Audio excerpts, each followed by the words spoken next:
Talking about consent is an important part of any healthy relationship, and it's a great way of checking in and making sure nobody feels pressured to do anything. Talking about what you want and don't want and respecting your partner's boundaries doesn't have to be serious, scary, or awkward. Consenting and asking for consent means that everyone is being clear about their wants and needs and that their partners are respecting each other's limits.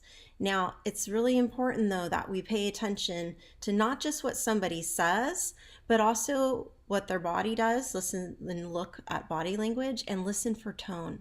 Sometimes people may hesitate or say no with their body, and that might be the most comfortable way that they know how to say no. And we need to look for that. And if you see hesitation, you see someone who look they're unsure or wants to maybe slow down, we should stop. And in a respecting relationship, we should check in and make sure that the person is comfortable at every point going through an intimate encounter. Okay, very important to check in. So how do you exactly ask for consent? It's really simple. You ask something like, can I kiss you? Or I'd really love to kiss you. Would you like to do blank with me? Are you comfortable going any further? Things like that are ways to check in that aren't scary and awkward and can actually be kind of nice and make someone feel respected throughout an experience with someone. If your partner says no, doesn't say anything, or says yes but seems maybe unsure or uncomfortable, that's not consent, and you don't have consent, and you should stop doing what's happening. Maybe not kissing you back, something like that can indicate that someone wants to slow down and they're not comfortable with what's happening. So, but if you get someone who's like, yes, and makes it clear that they're into what's happening, then you have consent. Next, we're going to watch a video that's going to use the metaphor of riding a bike to consent. And I know it sounds like a stretch, but it makes sense. And we're going to take a look at some of the trickier aspects of a consent and when it's not given and when it's not okay. All right, so let's take a look. Let's think about consent like a bike ride. If you wanted to go on a bike ride with someone, you'd say, hey, I'd like to go on a bike ride with you. And they'd be like, hey, I'd like to go on a bike ride with you. Boom. Put on your helmet, kid. You're going on a bike ride. You might hear things like, this feels great, or keep going. These are ways you know they're enjoying the bike ride. Maybe not those ones. If they said no, then that's that. They do not want to go on a bike ride with you. You don't toss them up on a bike and say, oh come on, it'll be fun. No is no. And if they don't say anything at all, it's still a no. The absence of a yes is a no. They could say, heck yeah, or I might want to. And you put on your biker shorts, get the bike, grab the helmets, and in that time they decided that they don't want to and start to backpedal. And that's okay. They aren't obligated to go on that bike ride. You'll just have to bike on your own. Oh, and being dressed in bike shorts and a helmet doesn't automatically mean someone wants to ride a bike. It's quite presumptuous to think they do. Even if you happen to be in a relationship with your bike partner, you have to ask each and every time. Say your bike partner has had a couple of drinks, and we're not talking about water. They're not ready to go for a bike ride, even if they've told you they are. A drunk yes is not a sober yes, and by law, you need a sober yes. Oh, and just because you bought them drinks all night, it does not entitle you to a bike ride with them. Same rules apply if they're unconscious. The conscious people can't ride bikes, and they definitely can't say yes to doing so. The number one priority is to make sure they're safe.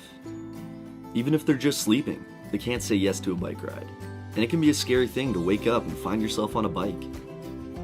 Imagine your boss telling someone, you can only work here if you bike with me to work. That's crossing the line. It would be an abuse of power for a boss or a person of influence to suggest such a thing. And just because someone wanted to go for a bike ride once, doesn't mean they'll want to every time. Maybe it was just a one-bike stand. You can't say, what are you talking about? We biked last night. You're simply not entitled to another bike ride if they don't want to. Maybe your fellow cyclist is totally cool with biking on paved roads. That does not mean that they are up for extreme mountain biking. You're not going to insist that they go speeding down a mountain with you if they are only interested in paved roads. That's uncomfortable territory, and you don't want to pressure your bike partner, do you? What if Alex here told you that Taylor really wants to ride bikes with you? Does that mean you throw Taylor up on a bike and say, "All right, let's start pedaling"?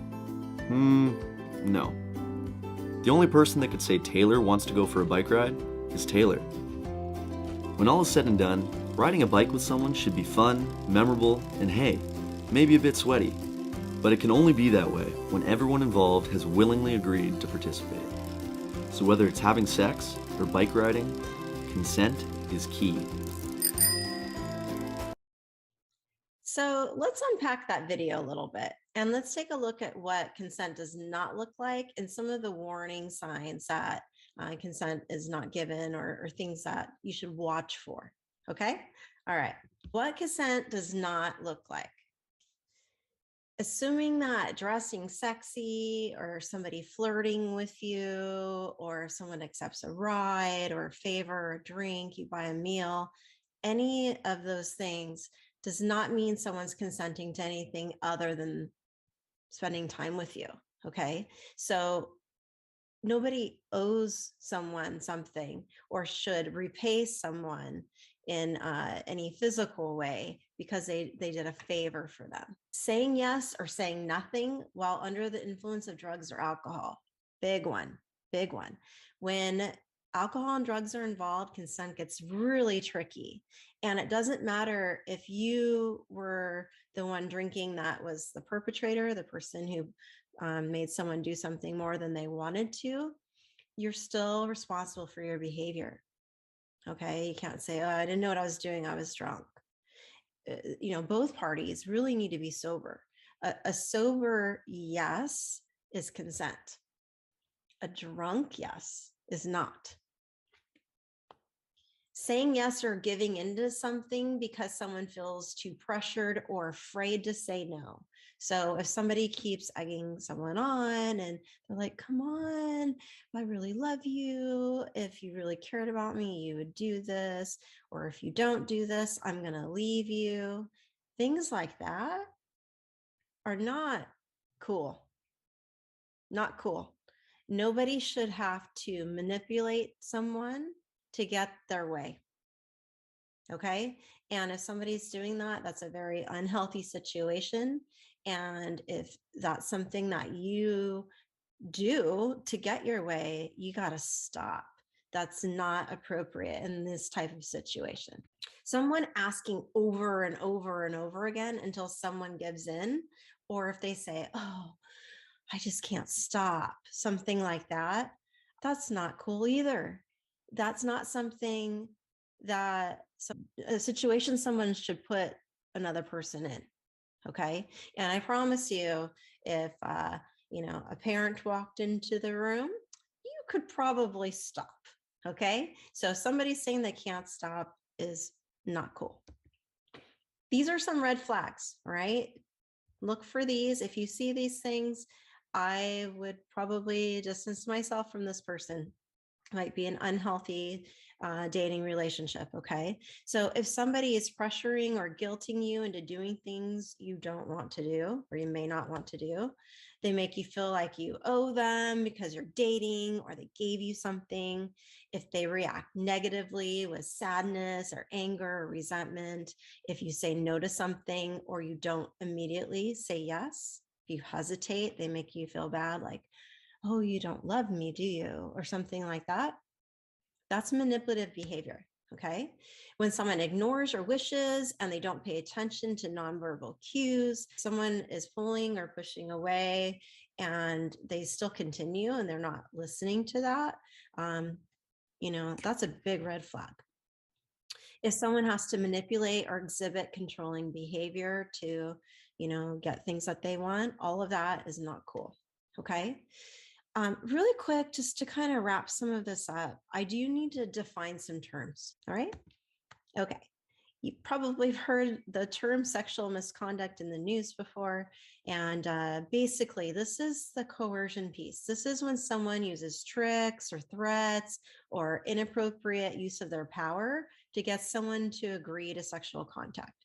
So that might be, when there's different power in a relationship, like a boss and an employee, for example. Okay. So in that video, it talked about it wouldn't be okay for a boss to make their employee bike to work with them to work there, right? So for someone to say, oh, to work here, or if you want to get a promotion, or if you want a raise, or you want something that I have the power to give you, you got to give me something. That's sexual misconduct, and that is not okay. That's a crime. Sexual assault. This is the use of threat, force, or violence to obtain sex or sexual contact without the willing consent of the victim. Okay. This is the most extreme form of sexual assault, would be rape. And other forms of sexual assault might include like pinching or grabbing, slapping, otherwise touching sexual organs without the consent of that person. Okay. This is, again, a crime. And someone can go to jail for this. And this is something someone should report if it happens to them. Date rape and acquaintance rape are some other terms you might hear. And that's usually someone that is in a dating relationship or somebody that they know that, did this sexual assault. Okay. Sexual harassment is another term. And this is when somebody might, make sexual advances or requests for sexual favors. They might make comments, verbal comments. Maybe they're making like a meme online, something that's inappropriate and sexual in nature, that's unwelcome by the other person who it's directed to. Okay. The harassment often contains an implied threat that something bad will happen, and the victim doesn't comply or continues after someone has been asked to stop. Catcalling falls under sexual harassment. When there's a group of people and there's one person who's attractive walks by and that group whistles or, says, woohoo, nice butt, or something like that, that's sexual harassment. And that's not something that, like, when that person who's being catcalled, that doesn't make them feel good that day. It's actually quite embarrassing. And it can be really awkward and uncomfortable. And if you like someone, there's better ways to show someone that you like them than to just go, hey, whoo, looking good, right? There's better ways to show someone that you like them. Okay. All right. So those are the major terms I just wanted to cover today. But you guys, in a nutshell, all these behaviors are illegal, and the perpetrator can be charged, prosecuted, and even convicted, fined, or imprisoned. Okay, this is a really important thing that we discussed today. What can you do? Well, first of all, I know sometimes we see this behavior happening. We might see something that looks like a red flag. Maybe somebody is not respecting someone's no and they tell you, or you see something happening at a party, something like that. Speak up, say something, be an upstander. If you see something, tell a teacher. If it happens at school, tell an adult, a parent, a friend, somebody you trust, a law enforcement. Speak up, tell someone what's happening and what you see. We got to look out for each other. I want to be apathetic about this. If you see something, we need to stand up for each other and look out for each other. All right. Watch out for these warning signs we talked about, those red flags. Listen to your gut, your instincts, right? You know when something doesn't look or feel right, and don't ignore yourself. Know that you have the right to decide who touches you. We all do. Okay? And if you have something happen to you, tell someone and ask for help. There's definitely help out there. And here's some great resources. So you can check out our school counselors on campus. There's South Bay Families Connected, which has a virtual teen center. That's the website right there. You can also even text 22522 and write love is. And there's these peer advocates that are available 24/7 that can help talk to you if something doesn't feel right. Seek out some resources. And you guys also, I hope you join me on Friday. I'm going to be on campus on Friday, and I want you guys to join me in the auditorium where we're going to be showcasing a skit, Yes, No, Maybe So Cafe. And we're going to be talking more about coercion.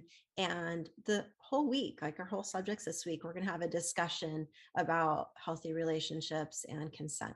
So I hope to see you there during lunch in the auditorium. All right.